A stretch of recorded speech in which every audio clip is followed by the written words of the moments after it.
This is Stephen with Junior Chima of North Florida. I hope that you're doing well today. Today we have another JA Career Speaker Series. We have Eric from Jacksonville sharing a little bit more about his story. Eric, thanks so much for joining us today.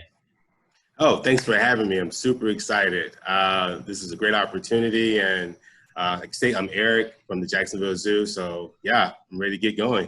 Awesome, man. So the very first part of it is just kind of do a brief description of who you are, where you're from, any family or personal information that you'd like to share with the students. Cool. All right. So native of Jacksonville, Florida. Name is Eric Turner. I've been here at the Jacksonville Zoo for a little over a year and a half. My background, I graduated from Raines High School, class of 2000. I went on to get my AA from FSCJ, and then got into the work field for a little bit there, but I realized how important an education is and how it would help me grow as a professional. So I went back, went online to a school named Post University, and I got my bachelor's degree in sports management, and then I went back and got my master's in communication management. So how did I transition from sports to a zoo? It's a long journey, but my overall love for people in the community is what landed me here. So cool, man. And also go Vikings, man. Yes, get you awesome to bond. hear about some amazing Rain students.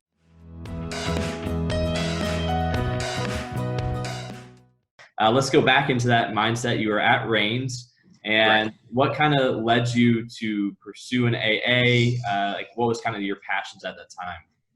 Well, I knew because everybody in my family, they preach education first.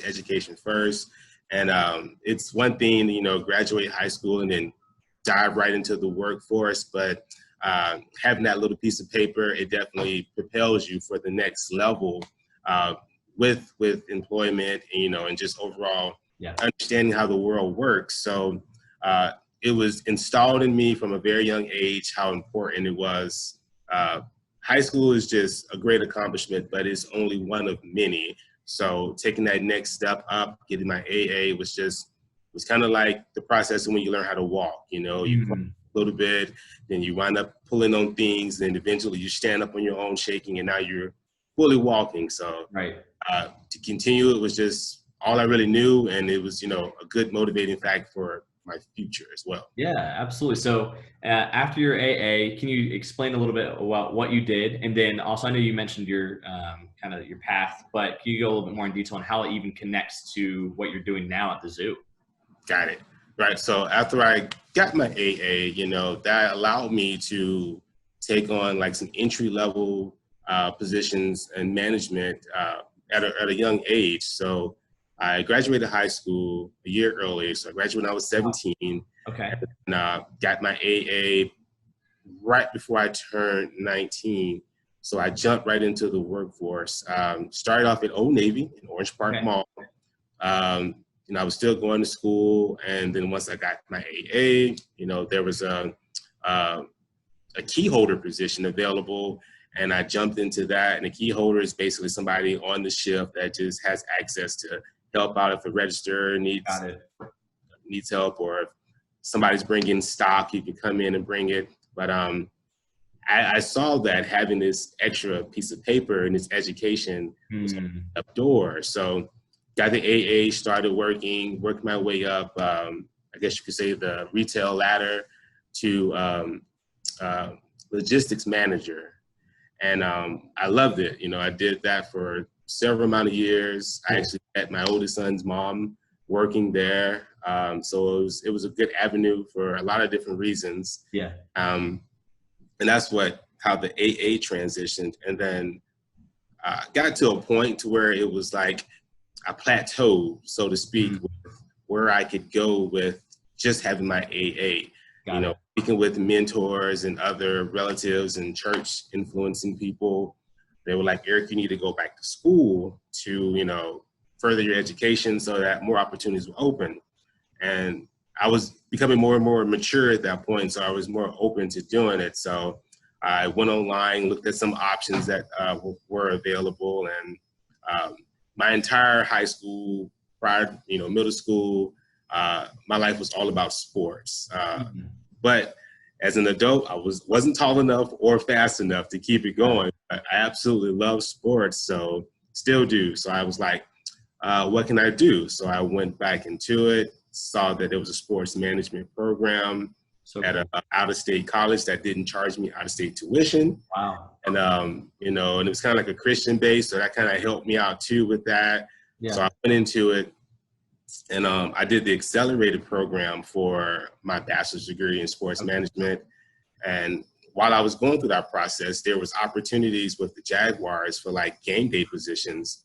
So I did the interview. I told them about my background and what I was doing currently, you know, to obtain my degree. They hired me on as a game day fan experience person. Wow. Did that for a year and a half, finished my bachelor's degree. And then by the next season, I was a supervisor there for the game day positions. Been doing that ever since. So that's been going on for, wow, almost 7 years now. Being a native of Jacksonville, a lot of the attendants, the fans that come to the game, I knew. So you know, my interaction wasn't like it was dealing with a complete stranger. It was like an extended friend, you know, doing something, being around me, so to speak.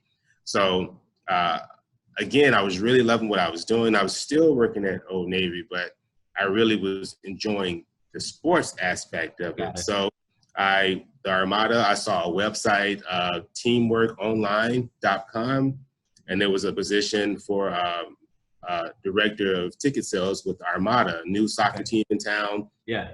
So I said, why not? You know, I interviewed, and I guess I did well. They took a chance on me, a guy who only had retail sales experience to like lead their entire, you know, sales department. Yeah. We flourished with ticket sales. You know, we did really, really well in the league we were in as far as play on the field. I was able to build a wonderful team of salespeople, interns.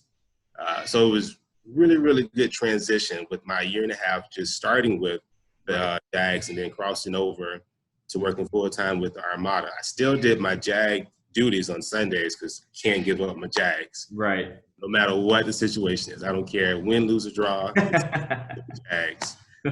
So I did that. So I worked for the Armada for 4.5 years. Yeah. And switched over to game day director in operations the last 2 years. Because that was, I don't know, the opportunity presented itself and it just seemed like a good idea. So anything dealing with the start of day, from the first lights cutting on to the last lights cutting off, that was what I did. But got to a point to where we had new ownership and he decided to take a different direction, with the team. I had to find other employment. But because of those great skills that I built with networking and communicating with individuals, I was able to contact someone who worked for the Armada, who now works at the zoo here. I was like, Nikki, things are getting kind of rough. You know, I want to get ahead of the curve. Is there anything available? So then that's when she told me about the supervisor for volunteers and interns here at the zoo. So being a native of Jacksonville, I knew all about the zoo, hadn't been in years, but you know, when you have kids and you have responsibilities, you have to, you know, do what's best. So I came, I enjoyed it, I bought in, obviously got that here, and I love it because I'm still able to interact with my peers, with the youth of America, constantly talking with individuals and keeping that perspective going. So it wasn't that big of a transition. It's just there's no sports, you know, but animals, so it still works out. That's awesome.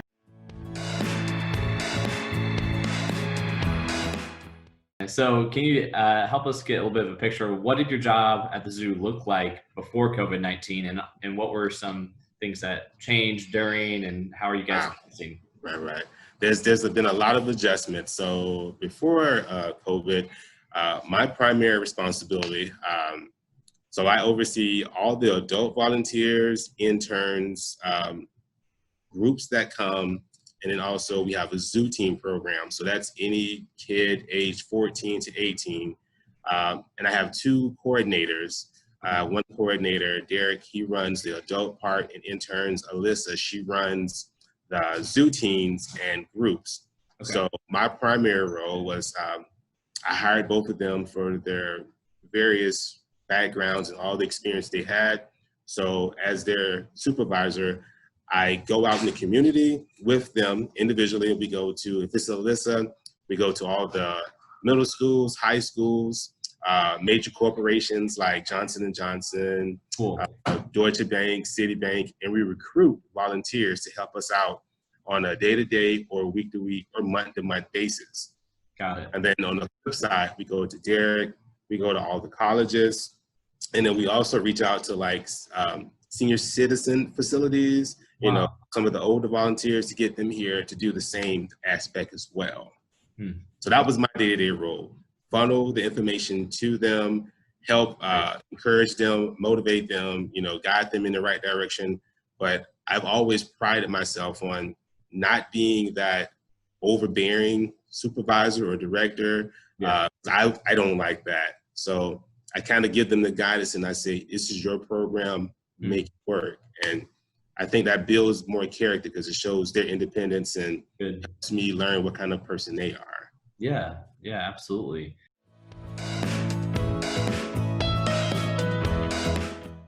How has it changed now? Did you guys close during? We did. Okay, got it. We did. So yeah, it for a period of 3 weeks in March, we were closed. Nobody was furloughed or let go. We were lucky, man. Yeah. A lot of zoos around the country that still are letting their employees go. Thank God we were lucky here. Things didn't work out that way, but how things have changed since COVID. So we all should be washing our hands regardless. We should all be doing these sanitizing techniques, but now we actually have sanitizing equipment throughout the zoo. We have stickers and signs everywhere saying, please practice, you know, social distancing. We have an actual one-way, like a loop through our zoo now versus you just going wherever you want. Got it. It's kind of like a free flow. We have, and what's cool about it is each exhibit you go through, there's like animal prints of that animal on the ground. So it's kind of like if you're going through the giraffes, you see like the giraffe prints 6 feet apart. So you know if you have to stand still, this is how far you should be apart. Right. Constantly reminding individuals, all staff, volunteers and interns have to wear masks. The guests are not required, but we do have signs saying, please wear a mask if you feel inclined, but we're not governing any of our guests to do so. But if you're an employee, you do have to wear a mask because obviously we have a lot of animals here and our primates are very susceptible to COVID just like we are. Right. So we have to take care of them. We have split shifts. So, okay. You know, you don't really come in contact with your full amount of your department at one time because you could have over 20 people in one room working. So now it's only like 10 or fewer per shift. And then you sanitize everything before you leave and then vice versa for the next group. Wow. So quite the changes that. Yes, it's been a big adjustment. Yeah, certainly. I mean, it's fascinating to hear about all these different organizations adjusting. It sounds like you guys are making some really good positive movements.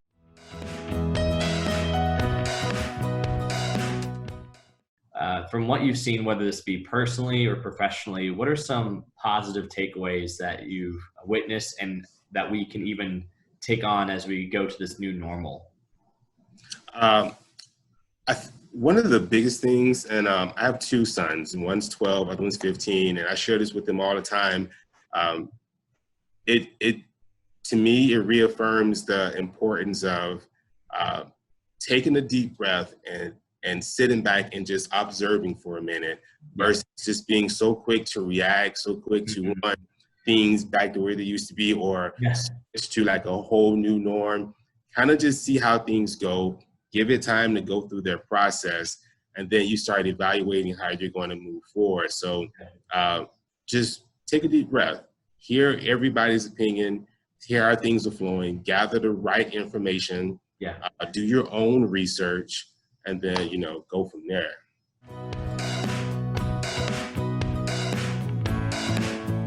For students, why is it so important to focus on finances, not only during like a rainy day, but also before, so you're prepared? Super important. I feel like because you never know what's going to happen. And I use this for all of our zoo teams and even some of the adults now as a good example, especially what we're going through, because if you don't have enough money in the bank, or if you're not, you know, doing the right thing as far as like having food in your house, situations like this will catch you off guard. So it's really important to set aside like a certain budget, even if you're a child. Like when you're starting to handle money, if I give my sons, you know, $20 a week, you need to save at least 10 of that, because you just never know what can happen. And my oldest son is starting to get it, because you may go out and you see something you like, but then you understand that, well, if I wait, I may be able to get it something different, or I may be able to catch it on sale. So just, I don't know, I feel like this is definitely showing us that it's really important to keep what you have close to you and just hold tight. It goes back to what I was saying earlier. Just relax for a second. Yeah. Don't overreact. Keep everything like you normally have it, but just hold on to it, because you just never know when that rainy day is going to come. Yeah, you're absolutely right. And those are some wonderful and wise words to end off on. So, Eric, thank you so much for your time. I really appreciate your insight and just understanding your story a little bit more, and how you progressed from a high school student all the way now to the zoo. So appreciate your time. I hope that you stay safe out there. Looking forward to visiting the student pretty soon, but thank you. Absolutely. Yes, sir. Thank you for the time, and I hope you have a wonderful day. Stay safe as well. Absolutely. See you, Eric. All right, man. Take care.